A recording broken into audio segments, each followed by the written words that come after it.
This is the analysis video that you need to watch for this weekend's UFC event. I combine data analysis in 7 of my data science prediction models that I continuously tweak and improve while also adding human input into my fight predictions and my picks. So I go and rewatch fights for all these guys, I make key observations, and I share all of my analysis with you guys, both the quantitative and the qualitative stuff. Now I do have a Patreon where a week before each event I release all of my statistical analysis, my picks, my predictions, my bets, model results, on top of doing a deeper dive into each of these fighters' records, even an analysis on their individual performances in each of their fights throughout their UFC career. So if you take picks and predictions seriously, that data will definitely be useful. Check it out, it's in the Patreon. You'll get that analysis for each and every single event a week before the event, and it's $20 a month, which puts you at about $5 per card. But trust me guys, that data is going to make your life much easier. I average 70 to 72%, and this includes on prelims, fight nights, and definitely on pay-per-views. That is my strongest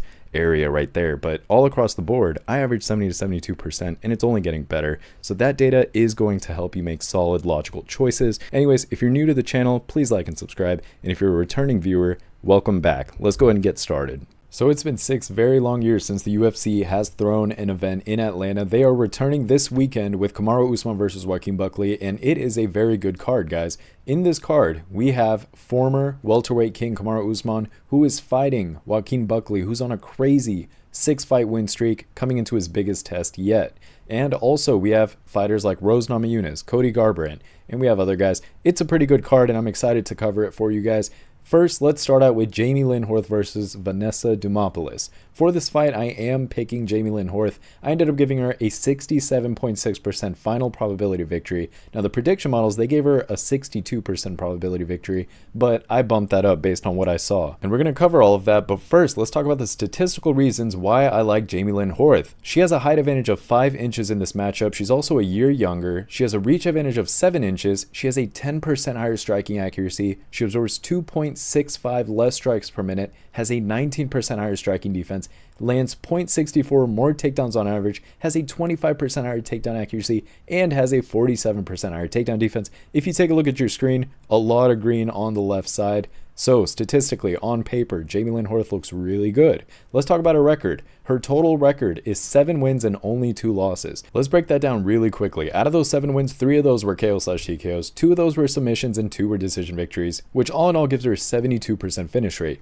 Now, out of her 2 losses, both of those were decision losses. Now, she doesn't have any first-round finishes, so she's not a huge first-round fighter. We know how women's MMA is. That's just the way it is. Recently, she's done pretty well in terms of momentum. She's won 3 of her last 5 fights, but more recently, she is coming off of a loss into this fight. Her most recent win was back in November of 2024, and her most recent loss was back in December of 2024, just a few weeks after that. So now let's get away from the statistics for a little bit for this fight. Let's talk about the stylistic advantages that Jamey-Lyn Horth has, the qualitative factors that really position her to win in this matchup. Now, the first thing that I have to address, the elephant in the room, it's her physical size and her reach. She's notably taller, 5 inches, and she also has a great reach advantage of 7 inches. That's massive. And what that should allow her to do is control the distance and continue to strike from the outside way more effectively. Now, when it comes to strength and her size in general, those are key factors that should allow her to stall out her opponent's clinch and wrestling offense. And what that really does is it makes it very difficult for those shorter, stockier fighters, such as Vanessa Demopoulos, to impose their game. Also, what I want you guys to keep in mind is that Horth is more used to fighting at flyweight, whereas you have Vanessa Demopoulos. She's typically a strawweight, she's moving up, and that could impact just how comfortable she is and even how effective she is in this division. And the last thing that I want you guys to keep in mind for this matchup is that Demopoulos is actually stepping in on short notice and replacing Bellato.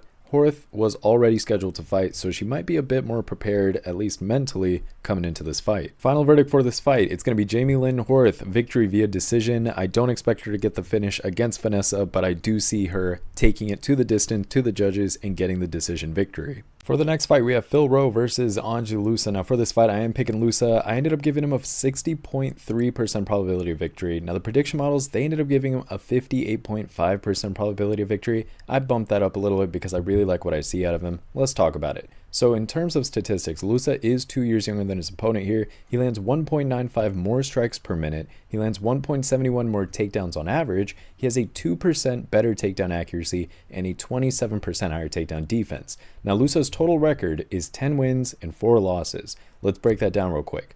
Out of the 10 wins, 5 of those were KO/TKOs, 1 was a submission, and 4 were decision victories, which all in all gives him a 60% finish rate. Out of his 4 losses, all of those were decision losses. Now, he does have 6 first-round finishes, so he does get it done within the first round more than half of the time. Recently, he hasn't done too well. He's only won 2 of his last 5 fights, and most recently, he's coming off of a loss into this fight. His most recent win was actually back in September of 2023, and his most recent loss was back in July of 2024. Now let's talk about the stylistic advantages that Loosa has. So first of all, this guy is known for his aggressive forward pressure style, and that kind of forces his opponents to fight off of their back foot. Now, he used that approach really effectively against specific opponents, especially the ones that are a little bit taller and rangier. He kind of cuts off the cage and he works his way into the clinch. And that kind of stuff could negate Rowe's reach advantage and really force him to fight in closer quarters, where Loosa's power and clinch work can really shine. He's also a durable and tough fighter. Keep that in mind, and you could see that when you analyze his record. Now, one thing that he will have is the clinch and takedown threat. I mean, he frequently initiates the clinch exchanges, and he's shown a real willingness to really attempt those takedowns, especially against those taller opponents, like I said. He's repeatedly going to close that distance and work for those takedowns, and that's just going to disrupt the rhythm of those rangy style strikers, just like Rowe is. Now, he does have good experience against those rangy strikers, like I said. I mean, he's faced and beaten those guys that have those longer limbs. He's able to adapt and implement a pretty good game plan, which neutralizes those advantages that those guys have. And so that experience, it's going to be very applicable to this specific matchup. Also keep in mind, when it comes to amateur combat sports, he was a Shudo Swiss champion. Now, I know this was all the way back in 2012, but he does have a good background in some high-level amateur competition, and I think that's just going to give him a good foundation whenever it comes to that technical striking and grappling, and we've seen that play out as well. And so that, plus his training overall, his mental toughness, his comeback ability, all of that stuff, I am going with Ange Loosa here. I do think he's going to get the decision. I don't think he's going to get the finish, guys. Final verdict, Ange Loosa via decision. For the next fight, we have Ricky Simon versus Charles Jourdain. For this fight, I am going with Ricky here. I'm giving him a 64.5% probability of victory. The prediction models, kind of similar. They give him a 63% probability of victory. Let's talk stats first. The reason why I like Ricky here, he absorbs 0.4 less strikes per minute. He has a 5% better striking defense. He lands 4.8 more takedowns on average. He has a 23% higher takedown accuracy, and he has a 28% higher takedown defense. Let's take a look at his record real quick. 21 wins and 6 losses. Let's break that down. Out of those 21 wins, 7 of those were KO/TKOs and 4 were submission victories. The remaining 10 were decision victories, very balanced across the board. That gives him a 52.4% finishing rate, so he's not too much of a finisher. He does get it done half the time, but the other half of the time he successfully controls the fight, and I like that. Out of his 6 losses, 2 of them were KO/TKO losses, 1 was a submission loss, and the remaining 3 were decision losses. Now, this guy does have 7 first-round finishes out of his 21 wins, so about a third of the time, he is able to put it away within that first round. And so recently, he's only won 2 of his last 5 fights. I will say not the best momentum, but he is coming off of a win into this fight, and that is important. His most recent win was actually back in February of this year, just a few months ago, and his most recent loss was back in June of 2024. Let's talk about the non-stat stylistic advantages that Ricky has here. First thing I want to point out is his grappling knowledge. I mean, he's known for that relentless takedown pressure, his positional control, and his ability to wear down his opponents on the ground. Now, I also want to mention his takedown entry and his pressure is insane. He's able to close the distance and secure the takedown, and he does it very well. He uses that relentless forward pressure, that chain wrestling, and it really overwhelms his opponents. I also like how he handles himself whenever it comes to positional control on the ground. I mean, once that fight hits the mat, Simon, he's really good at maintaining dominant positions and just transitioning very well, and that can neutralize, dangerous submission threats or anything that an opponent might have that's a strength. It could neutralize whatever they have. He also has fought some UFC veterans and veterans of the sport in general, guys with good experience, and he also has good knockout power too. He forces his opponents to respect his hands when it comes to fighting, so it's not all about just his wrestling. He's also a resilient fighter overall. I mean, he's known for his toughness. He does adapt mid-fight, and I do see little moments where he's adjusted his strategy and really looks to exploit any of the weaknesses that his opponent has. Some fighters, they just don't go after weaknesses like they should. he's one of those guys that I see does put in that effort. Now, he does have good takedown defense as well, just keep that in mind.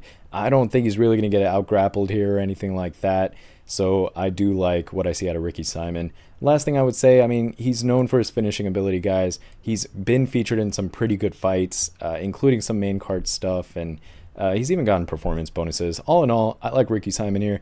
I don't think he gets the finish, unfortunately. All in all, I think Ricky Simon's going to get it done via decision. It'll go to the judges. He'll most likely get it done via decision. For the next fight, we have Cody Durden versus Jose Ochoa. For this fight, I am picking Jose here. I'm giving him a 57.7% probability of victory. The prediction models, they gave him a 54% probability of victory. I bumped it up. Now, let's first talk stats. The reason why I like Jose here, he's 10 years younger than his opponent. He also absorbs about 0.9 less strikes per minute. He has a 10% better striking defense, a 27% better takedown defense, and he lands 0.2 more submissions on average. Let's take a look at his record. Now, Jose, he's won 7 fights and he's only lost 1 fight. Out of those 7 fights, 6 of those were KO/TKOs. 1 of them was a submission victory. That gives him a 100% finish rate. This guy has not seen the judges. Out of his 1 loss, that was a decision loss. Now, he does have 4 first-round finishes, so whenever he gets it done, most of the time it's within that first round. But even then, sometimes he could get it done within that second or third as well. Recently, he's done well overall. He's won 3 of his last 5 fights, but unfortunately, he is coming off of a loss into this specific fight. His most recent win was back in November of 2023, and his most recent loss was in November of 2024. Now let's talk about the stylistic advantages that Jose has, all the non-statistical advantages, right? So the first thing is a submission threat. He is a BJJ blue belt. He's very proactive in his submission attempts, and I think he's going to be able to exploit Durden's vulnerability to some of those grappling transitions. I also like his striking precision and some of those quick, compact combinations he does, and he really targets the body whenever it comes to those. I mean, they're very quick combinations, very sharp, and I think he's really going to be able to exploit Durden's open stance style. I also like his knowledge whenever it comes to takedown defense. He's really good at neutralizing some of those chain wrestlers, and he also demonstrates really good hip awareness in general, and he also always scrambles to try to get that dominant position or just dominant positions in general. I like his cardio management as a fighter. I mean, he's consistent whenever it comes to his output in some of the later rounds. Durden, on the other hand, he's kind of a pressure heavy style fighter, and that does lead to some visible fatigue whenever it comes to his fights. Now, I also like Jose Ochoa's defensive movement. He uses lateral footwork really well and his head movement, and I think that kind of stuff, it's going to be able to evade Durden's linear attacks. Durden, he does fight very linearly. And if you see his fights, you'll see exactly what I'm talking about. Last few things I want to mention. Keep in mind, this guy is young. He has that first round finishing power like I talked about. He has a very unique Muay Thai style clinch. He has that constant submission threat, an elite training environment, high level prospect experience, guys. And he also is pretty adaptable when it comes to his defense. All of that should be taken into consideration and is exactly why I think Jose is going to win via decision. I do not see him getting a finish, guys, but I do see him getting the decision victory in this fight. For the next fight, we have Malcolm Wellmaker versus Kris Moutinho. Now, for this fight, I am picking Malcolm here. I'm giving him a 71% probability of victory. Now, the prediction models, they were a bit more conservative with him. They gave him a 62% probability of victory. Let me give you guys the reasons why. First, let's talk statistics. The first thing I want to mention is that Malcolm is a year younger than his opponent here. He has a reach advantage of 3 inches, and with that, he lands about 1 more strike per minute. He has a 30% higher striking accuracy. He absorbs 9.2 less strikes per minute, and he has a 25% higher striking defense. He also has a total record of 9 wins, no losses. This guy is undefeated. Look at all the green on the left side of your screen. I love to see that whenever it comes to stats on paper. Let's look at the guy's record real quick. Those 9 wins, 5 of those were KO/TKOs, 2 of those were submissions, and the remaining 2 were decision victories. All in all, a 78% finish rate. That is pretty impressive. Now, he does have 5 first-round finishes out of his 9 wins, so a little more than half the time he is able to put it away in the first round, but he still finds those opportunities sometimes in the second or third round. Recently, of course, he's been on a tear. His most recent win was back in April of 2025. Let's talk the stylistic things that this kid does very well. I like his fight IQ and his adaptability as a fighter overall. He does have that undefeated record, and with that comes a lot of confidence. And now recently, he has really focused from his job as a pipe fitter to train full time, and he's really dedicated himself to MMA. It never hurts to be more prepared and focus on recovery and things like that. Focus on what matters. Now, I will also say he does have fan support and hometown support as well. He has a huge regional backing, and he really enjoys, or he will enjoy, this home advantage in Atlanta. he has competed there before, and his family and friends are going to come out, and that's definitely going to help him be motivated and confident overall. It just gives him a little bit of a benefit in the psychological aspect. He's also a resilient fighter overall. He doesn't have a lot of mileage, you could say. He's durable, and he is continuously improving very, very rapidly. He doesn't have a lot of wear and tear on his body compared to other fighters that have rather long amateur careers. He also understands the importance of marketability in the UFC, and I know that this is a fight prediction analysis, but that is still very important to see in fighters because it does go hand in hand with confidence and opportunities even and stuff like that. With that being said, I do expect Malcolm to get the finish here. I expect him to KO or TKO Kris here and get the finish, get the victory, probably in the first round. If not, I do expect a second round knockout, worst case scenario. That is the final verdict. Malcolm via KO/TKO, maybe round 1. For the next fight, we have Michael Chiesa versus Court McGee. Now, for this fight, I am picking Michael here. I'm giving him a 68% probability of victory. The prediction models, they ended up giving him a 63% probability of victory, so I did bump that up. First, let's talk about the statistical reasons why. Here's the advantages that Michael has. He has a height advantage of 2 inches in this matchup. He is 3 years younger than his opponent. He has a 2% better striking accuracy. He absorbs almost 2 less strikes per minute. He lands 1.4 more takedowns on average. He has a 23% better takedown accuracy, and he lands 0.6 more submissions on average as well. Let's look at Michael's total record here. 20 wins, 7 losses. Out of those 20 wins, 13 of those were submissions, and the remaining 7 were decision victories. That still gives him a 65% finish rate, even with no knockouts. Absolutely insane. Great grappling, knowledge, and skill set. Out of his 7 losses, 1 of those was a KO/TKO loss. 5 were submission losses, and there was 1 decision loss. Now, he does have 6 first-round finishes out of his 20 wins, and so that is very interesting because those were all first-round submission victories. He does do that pretty frequently. Recently, he's won only 2 of his last 5 fights, so not the best momentum, but if you zoom in just a little bit, he's coming off of 2 back-to-back wins coming into this fight. His most recent win was actually in December of 2024, and the last time he lost was back in July of 2023, so it's been a while. Let's talk about the stylistic and non-stat reasons why I like Michael Chiesa in this matchup. Obviously, he has the stats down, huge advantages here, as you could see a lot of green on your left side of the screen, but let's talk stylistic stuff. First thing that we all know, it's going to be Chiesa's high-level grappling. I mean, he has a ton of rear naked choke finishes, a very elite achievement whenever it comes to MMA, honestly. He's also one of those fighters that has this late career momentum. I mean, he's experiencing this late career resurgence with back-to-back submission victories over Tony Ferguson and Max Griffin. And then you got McGee, who's only recently snapped his 3-fight losing streak. So keep in mind, Chiesa's coming off of that good performance in his last fight. He's building confidence and he has momentum coming into this fight. He's been on The Ultimate Fighter. I know it was a little while ago, but still, he's proven himself and he's faced adversity and he's kind of moved up that ladder.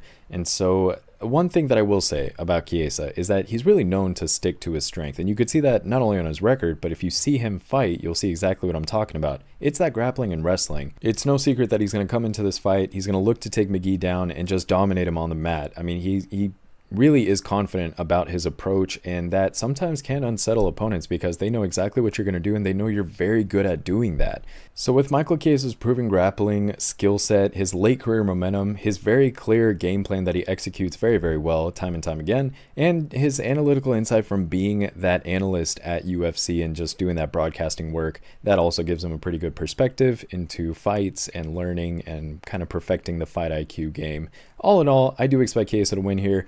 I actually do think he's going to get the submission victory. I don't think it's going to be a decision victory. I think he has a better chance of getting that submission victory, all things considered. For the next fight, we have Paul Craig versus Rodolfo Bellato. For this fight, I am picking Rodolfo. I'm giving him a 69% probability of victory. Prediction models ended up giving him a 64% probability of victory. I'm a bit more confident in him. Let's talk about his statistical advantages here. So he is 8 years younger than his opponent. He lands 3.8 more strikes per minute with an 18% better striking accuracy. He has a 3% better striking defense, a 10% better takedown accuracy, and a 63% better takedown defense. Let's take a look at his record, right? 12 wins and 2 losses. Out of those 12 wins, 7 of those were KO/TKOs, 4 were submissions, and 1 was a decision victory. All in all, a 92% finish rate. Very impressive. Out of his 2 losses, both of those were KO/TKO losses. He does have 8 first-round finishes out of his 12 wins. That is pretty impressive. A lot of the times he's getting it done within that very first round. Recently, very good momentum. He's won 4 of his last 5 fights, and he is coming off of a draw. His most recent win was back in December of 2023. His most recent loss was back in September of 2022. Let's talk about the stylistic advantages that Rodolfo Bellato brings to the table and why I think he's going to win this fight. First thing I'll say is his striking versatility. He's really good at blending that Muay Thai with that BJJ and his wrestling, and that just makes him very adaptable and dangerous on his feet. His striking is very sharp. He's shown his ability to mix up attacks and defend pretty well at range. I also like his physicality and his power overall. He has great knockout power as a fighter, notable finishes throughout his career. He's young, he's athletic, he stays composed under pressure. He has good takedown defense and grappling neutralization. I mean, it's going to be very critical against someone like Craig, who has a pretty good submission game, as we all know. He's also well-rounded whenever it comes to his background and in training. Keep in mind, this is someone who is good at BJJ, Muay Thai, and wrestling. That just gives him a very unique edge, very adaptable in terms of his specialty. Now, I do like his momentum recently as a fighter. I like his confidence as well. He kind of had that gritty draw against Jimmy Crute recently, but then he also had the TKO before that. I mean, he has a lot of confidence coming into this fight. He's also a resilient fighter. So all of that being said, his versatile striking, his great power, his youthfulness, the composure he keeps under pressure, great takedown defense, well-rounded training, all of that, I do expect Rodolfo Bellato to defeat his opponent here, Craig. But I think he's actually going to get the finish, guys. I'm going to take Rodolfo Bellato via KO/TKO. That is the bottom line for this fight. For the next fight, we have Alonzo Menifield versus Oumar Sy. And real quick, take a look at your screen. A whole lot of green on the right side. In fact, the entire column is green. That's insane. Anyways, I ended up giving Oumar Sy a 68.5% probability victory, all things considered. Prediction models gave him a 62%. I bumped it up. Now, the statistical reason why I'm picking Oumar Sy here, he has a height advantage of 4 inches. He's 8 years younger. He has a reach advantage of 7 inches. He lands 0.8 more strikes per minute. He has a 4% better striking accuracy. He absorbs 2.2 less strikes per minute, has a 24% better striking defense, lands 2.65 more takedowns on average with a 9% higher takedown accuracy, has a 22% higher takedown defense, and he lands 0.6 more submissions on average. That is an advantage across every single stat here. His total record, 11 wins, no losses at all. Out of those 11 wins, 4 were KO/TKOs, 4 were submissions, and 3 were decision victories. All in all, a 73% finish rate. Absolutely insane. Not only that, but he has 7 first-round finishes out of his 11 wins, which is crazy. He's been on a great streak recently. His most recent one was back in September of 2024. Now, stylistically, what Oumar Sy does very, very well, it's going to be his elite grappling versatility. He has multiple submission wins, including 3 rear naked chokes. I mean, he's very creative whenever it comes to trapping his opponents and landing that ground and pound constantly. He's creative with that finishing ability. He's kicking guys in the heads, knocking them out, and he has great grappling transitions as well. He has good momentum and confidence as well, obviously undefeated. He's pretty athletic overall. He has good physical tools in his back pocket. He's able to control the distance well, dictate the pace of fights pretty well, and that has mostly to do with that reach advantage that he utilizes pretty well overall. He does have international experience as well. Keep in mind that he has competed and he's won in top international organizations such as KSW, King of Fighters, etc., etc. He's an adaptable fighter. He shows good experience against very diverse styles throughout his career. And so Menifield, on the other hand, he's fought primarily in the UFC and North American circuits, and that's not necessarily a bad thing, but it's not diverse. I'll say that. Now, when it comes to defensive awareness, that's another thing that Sy does very well. He's very defensively aware. He has a good striking defense to prove it, but he also executes it very well throughout fights. And so with that being said, his grappling, his great finishing ability, superior physicality overall, international experience, good background, undefeated, good momentum, all that to say that I think that Oumar Sy is going to win. I think he's actually going to win via KO/TKO. That would not surprise me, guys. That is the bottom line verdict for this fight. For the next fight, we have Mansour Abdul-Malik versus Cody Brundage. For this fight, I am picking Mansour to win, and I'm giving him a 68% probability victory. Prediction models gave him a 60% probability victory. I bumped that up a lot because I like what I see out of him. The statistical reason why I like picking Mansour here, he has a height advantage of 2 inches. He's 4 years younger, a reach advantage of 7 inches, and with that, he's able to land 3.15 more strikes per minute with a 7% better striking defense, and he has a 14% better takedown defense as well. If you take a look at his total record, 8 wins, not a single loss. Let's break down those 8 wins, guys. 7 of them were KO/TKOs, and 1 was a submission victory. That gives him a 100% finish rate. He does have 6 first-round finishes overall, which is very impressive out of his 8 victories. Most of the time, he gets it done in that very first round. His most recent win was earlier this year in February of 2025. Let's look at the stylistic advantages here for Abdul. First thing I'll mention is his explosive power and his finishing ability. I mean, it's no surprise, right? He has a lot of finishes by KO, but he also just does them and executes them very, very well, very dominant overall. All of his strikes have this fight-ending intent every time he throws them, and he capitalizes very, very quickly on any minor mistake his opponent might have or any opening that they leave. I also like his superior pressure as a fighter and the pace he sets. I mean, he uses that downhill style. He controls the center of the octagon, pressures his opponents without any fear of being taken down. He's very, very able to dictate a fight's pace and just keep his opponents on their back foot, which does not work to their advantage. I also like his longer reach and his physicality overall. I think his physique is an advantage for him, and he uses it very, very well to control the distance, land those strikes, and stay out of the range. In any kind of counter that Brundage might throw, I think he's well equipped to defend. Also, speaking of defense, I like his defensive wrestling overall and his takedown defense as a fighter. Keep in mind, Abdul-Malik, he's a former D1 wrestler. He also has shown that skill in his fights. He has a great takedown defense, not only on paper, but he executes it well too in his fights if you rewatch a lot of his fights. Now, I like his experience whenever it comes to handling pressure. He performs well under pressure. He had that UFC debut. He keeps his composure. He has that aggression that he keeps despite any kind of high stakes that he's facing. I like his conditioning as well. So all of that, his finishing ability, his superior pressure, physical advantages, strong wrestling defense, that proven composure under pressure, all of that leads me to say that I am going with Mansour Abdul-Malik here. I think he's going to get it done via KO/TKO. I think he's going to beat Cody Brundage. That is my verdict for this fight. For the next fight, we have Cody Garbrandt versus Raoni Barcelos. For this fight, I'm actually going for Cody Garbrandt here. I'm giving him a 55% probability victory. Prediction models actually liked him a little bit more. They give him a 56.5% probability victory. I had to knock that down and normalize that a little bit just to make sure that there's no bias going on with Cody's previous performance. It's only about 1.5%. But anyways, the statistical reason why I like Cody Garbrandt here, he has a height advantage of 1 inch. He's 5 years younger than his opponent. He absorbs 0.88 less strikes per minute. When you take a look at his record, 14 wins and 6 losses. When you break that down, 11 of those 14 wins were via KO/TKO. The remaining 3 were decision victories. That gives Cody a 79% finish rate. If he gets his hands on you, you're pretty much cooked. Out of his 6 losses, 4 of them were KO/TKOs. 1 was a submission loss and 1 was a decision loss. He does have 8 first-round finishes out of his 14 wins. So more than half the time, when he does get that finish, he's able to get it within that first round. Recently, he's had okay momentum. He's won 2 of his last 5 fights, and he is coming off of 1 loss stepping into this fight. The most recent time that Cody has won was back in December of 2023, and the most recent time he lost was back in April of 2024. Let's talk about the things that Cody does very well, especially stylistically, which are basically the reasons why I really think he's going to be able to pull off this upset victory in this fight. So, first thing I'm going to mention is just his elite experience overall. Keep in mind, this is a former UFC bantamweight champion. This is a guy who did defeat Dominic Cruz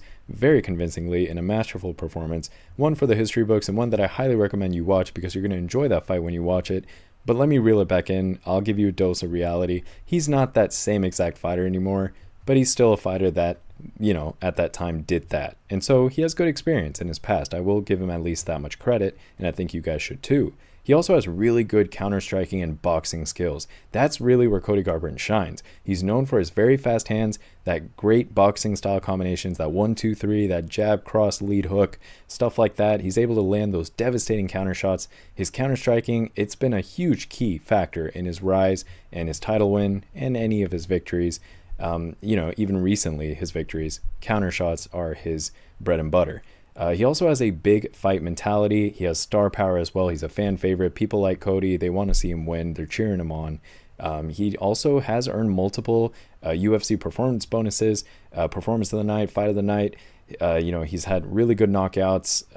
He was even nominated for Knockout of the Year with that knockout against Rafael, right? He also trains at Team Alpha Male, and that camp is known for developing very elite wrestlers and strikers throughout history, good champions previously. Cody, he's known for his speed and explosiveness as well, and that goes hand in hand with his boxing skills, but he has great hand speed and explosiveness, especially when Cody reaches that flow state where he does very well. He capitalizes on openings, he can overwhelm his opponents with very quick combinations. He's also faced some top-ranked fighters in his past, and so he does have some good experience overall. Now, just to kind of summarize, I think that Cody Garbrandt, I really like his elite counter-striking. That's something that I would really focus on if you are trying to find good value on this card. He's kind of proven his big fight mentality when it comes to approaching fights.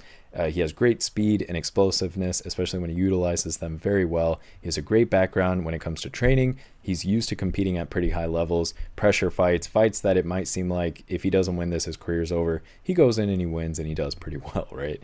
All in all, I do see value in Cody here. Again, it's a humble 55% probability of victory. Keep that in mind. That gives Raoni Barcelos a 45% probability of victory. So almost 50-50, but I do expect Cody to just pull off the upset here and get the victory. I actually think he's going to be able to drop Raoni here. I would not be surprised if I see Cody KO/TKO Raoni here. That is my final verdict for this fight. A little bit risky, full disclaimer, but that's what I'm going with. For the next fight, we have Edmen Shahbazyan versus Andre Petroski. For this fight, I am picking Edmen here. I'm giving him a 69% probability of victory. Prediction models ended up giving him a 67%. I bumped that up just a little bit. Statistically, the things I like about Edmen here, he has a height advantage of 2 inches. He's 7 years younger. He has a reach advantage of 1 inch. He lands 0.9 more strikes per minute as well. That is what we see on paper. Some good advantages overall. Let's take a look at his record. 14 wins, only 5 losses. Out of those 14 wins, 12 of them were KO/TKOs. 1 was a submission, and 1 was a decision victory. All in all, a 93% finish rate. Pretty impressive. Out of his 5 losses, 3 were KO/TKO losses, and then 1 submission loss and 1 decision loss. He does have 12 first-round finishes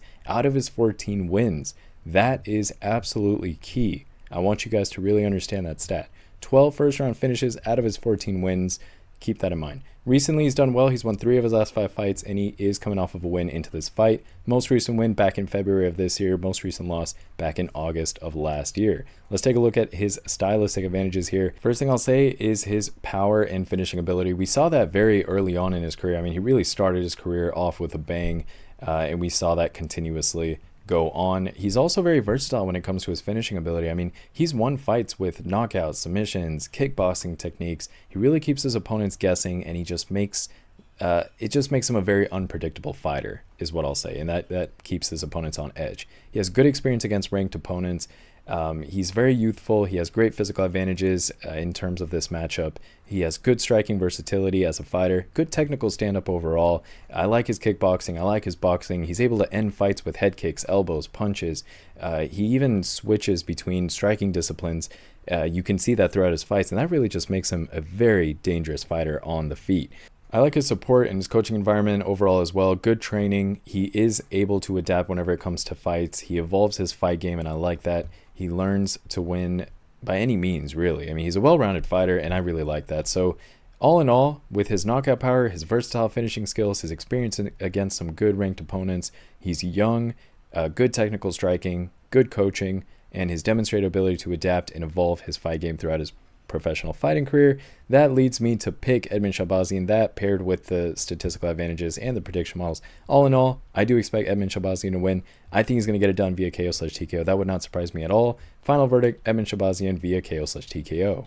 For the next fight, we have Rose Namajunas versus Marina Maverick. We have made it to the co-main event, my friends. For this fight, I'm picking Rose Namajunas to win. I'm giving her a 66% probability of victory to win. Prediction models, they gave her a 62% probability of victory. I bumped it up because I like what I see out of Rose. First, let's talk about the statistical advantages that Rose has. She has a height advantage of 2 inches compared to Miranda here. She also lands 0.32 more strikes per minute. She has a 3% better striking defense, a 9% better takedown accuracy, a 17% higher takedown defense, and she lands 0.1 more submissions on average. It's a very small advantage, but still good advantages overall. More green on Rose's side of the screen compared to Miranda, so on paper, Rose looks good. Let's look at her record. Rose's total record, 14 wins, 7 losses. Out of those 14 wins, 2 of those were KO/TKOs, 6 were submissions, and 6 were decision victories. All in all, 57% finish rate. She's not a huge finisher, but she does a pretty good balance between finishing fights and also controlling fights and getting the decision victory from judges. So balanced fighter overall, well-rounded.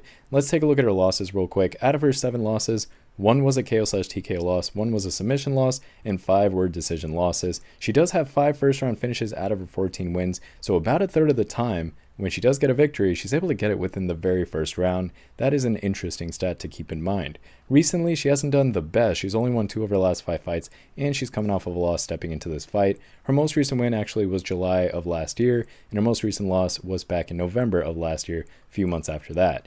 So let's look at the stylistic advantages that Rose has here. The first thing that's going to scream at anybody is going to be her championship level experience. I mean, she's a former 2-time UFC strawweight champion. She has title wins over top tier opponents like Joanna Jacek, and also 2 victories, I believe, over Jamey-Lyn, with one that has a very cool highlight reel head kick knockout. I think that was at UFC 261. Very, very cool highlight.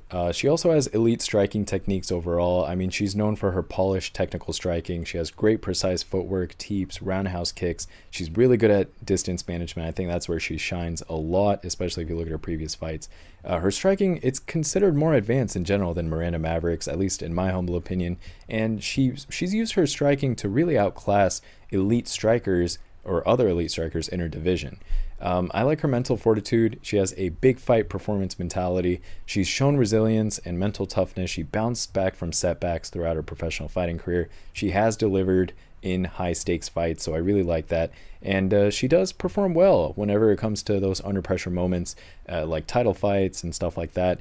And then she displays her emotions afterwards, after, coming back from losses. So she is a fighter that adapts, evolves, and, overcomes adversity to get the win. She also has that submission threat in her back pocket. I know that Rose isn't primarily a grappler, but she does have a pretty slick ground game if you've observed her, and she is ranked among the top strawweights for those submission wins. Keep that in mind.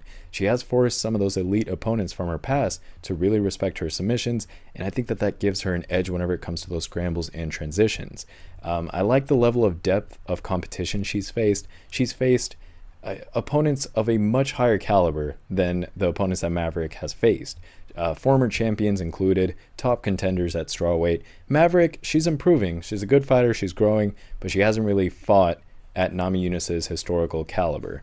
And lastly, Namajunas is one of those fighters that implements a game plan very, very well. And so when you have Namajunas, who has that championship pedigree, great technical striking, a proven mental toughness, that constant submission threat in her back pocket, that's kind of a hidden gem, a good resume overall, a good ability to execute a disciplined game plan, I think that those are really good advantages paired with the statistical advantages. All in all, I say that to say the final verdict for this fight is Rose Namajunas victory via decision. That would not surprise me at all. I don't think she gets the finish, guys, but I do like the advantages that she has in this fight. For the next fight, we have Kamaru Usman versus Joaquin Buckley. I'm very excited for this fight, guys. For this fight, I know a lot of people are going for Kamaru Usman low-key. I'm going for Joaquin Buckley, honestly, and I'm giving him a 65.6% probability of victory. Prediction models gave him a 61.4% probability of victory. I actually bumped that up, and I'll tell you why. First, let's talk stats. So when it comes to Joaquin Buckley, he's 7 years younger than Kamaru Usman. He also has a 5% better striking defense. When you take a look at Joaquin's total record, he has 21 wins and only 6 losses. 15 of those 21 wins were via KO/TKO. I need you to really understand that stat. He hasn't had any submission victories, but he has had 6 decision victories. So he has a 72% finish rate, pretty balanced, but he is a finisher primarily. And when he's not, he is able to get it to the judges and get that controlled decision victory. Out of his 6 losses, 4 of them were KO/TKOs, and 2 of them were decision losses. He does have 4 first-round finishes out of his 21 wins. Not really a first-round finisher type of guy. Recently, he's been on a tear. This guy's momentum is insane. He's won all 5 of his last 5 fights. In fact, this guy's on a 6-fight win streak. His most recent win was back in December of 2024. He's also active. His most recent loss was back in December of 2022. Let's talk about the great things that are going in Joaquin Buckley's favor here. I like his current momentum. That's needless to say. And I also like the confidence he's bringing. I mean, he's beaten some top-ranked opponents. He's climbing up the ladder. He's doing really well. He's someone who's on fire. He's a confident contender, and he is a danger to this welterweight division. I like his age and his physical prime. He is someone who is at the prime of his career at 31 years old. Then you have Kamaru Usman, who is near 40 years old, guys. He's shown signs of wear and tear. He's not the same fighter. He does not have that same reaction time. That is the biggest thing I want to stress to you guys. When I rewatch Kamaru Usman's fights, the biggest thing that screams at me is the fact that this guy's reaction time, it is not what it used to be, and I think that that's a huge disadvantage. It almost knocks out any kind of striking advantage that Kamaru Usman has and has built. That is very dangerous. I'm stressing that a lot because that is something that I've noticed, and I think it's going to be, I think that that is a huge indicator of Kamaru Usman's downfall, respectfully. I respect what he's done throughout his career, but this is the current state at which Kamaru Usman is at. I have to make my analysis based on the current state of fighters. I cannot, and that's what bias, you can't let the data and the stats and the historic performances really create a bias like that. Anyways, I'm ranting, guys. I'm sorry about that. Let's continue. One thing I like about Buckley also is that he has great explosive striking and knockout power. He's known for that. He's finished a lot of his opponents previously, like we talked about. He does very good with his jab, but he's also recognized for his ability to land very devastating fight-ending shots. Highlights, absolutely insanity. I like his takedown defense as well. I mean, he's shown improvement in his takedown defense. He is stuffing those attempts against strong grapplers like, Colby Covington, Vicente Luque, and other guys that are just known for their wrestling and their top control. He's versatile in his finishes as well. Usman, I think he has about a 50% finish rate compared to Buckley, who has 71%. He's shown his ability to finish fights in a ton of different ways, especially when it comes to striking. He's a constant threat for sudden endings whenever it comes to fights. I like his ability to pressure and impose his striking game as well. I like Buckley's very aggressive style in the octagon. He's able to impose his striking on his opponents, really push them and bully them, and that just lets him take control of fights early on. He pressures them, and so that kind of just forces them into very uncomfortable positions, and then they can't execute their game plan because they're caught off guard and they're playing defensively. So all in all, with Buckley's current momentum, his age advantage, his explosive knockout power, his improved takedown defense, high finishing rate, aggressive fighting style, I think that paired with his stats and the fact that he's in the prime of his career, and especially paired with Kamaru Usman's lack of a proper reaction time, he just doesn't register punches the way he used to. Look at his previous fights recently and tell me that you don't notice that. Look for that reaction time and tell me that you don't notice a decline in that. That is very, very concerning. Anyways, I say all that to say, guys, Joaquin Buckley via KO/TKO. That's my verdict for this fight. And with that being said, that wraps up this video, guys. Thank you guys so much for watching and being so supportive as always. And if you get a chance, take a look at that data that's available on the Patreon. I do have a free preview up there, so go ahead and explore and see how that analysis can help you with your picks and your predictions a whole week before the fight happens. On the Patreon, there are prediction models, weighted averages, final predictions and picks. There's prop bets that are logically, statistically, and stylistically going to happen. There's the best favorites on the card, the best underdogs if you're looking for good value, willing to roll the dice a little bit. There's even a deeper dive into each fighter's record. That's a whole analysis. And you also get a performance analysis by each fighter's individual fight throughout their UFC career. And what that's going to help you do is see if fighters are improving throughout their career, and then who they did really good against and who they didn't do good against, so you can kind of pick off strengths and weaknesses based on individual performance and throughout a career. And it also just gives this factor of time into data in our analysis. So anyways, you can compare those performances to upcoming fighters and similar fighters that they're going to go up against. There's all sorts of stuff you could do with the analysis. Please check it out. Thank you guys again for everything, and I'll definitely see you in the next one.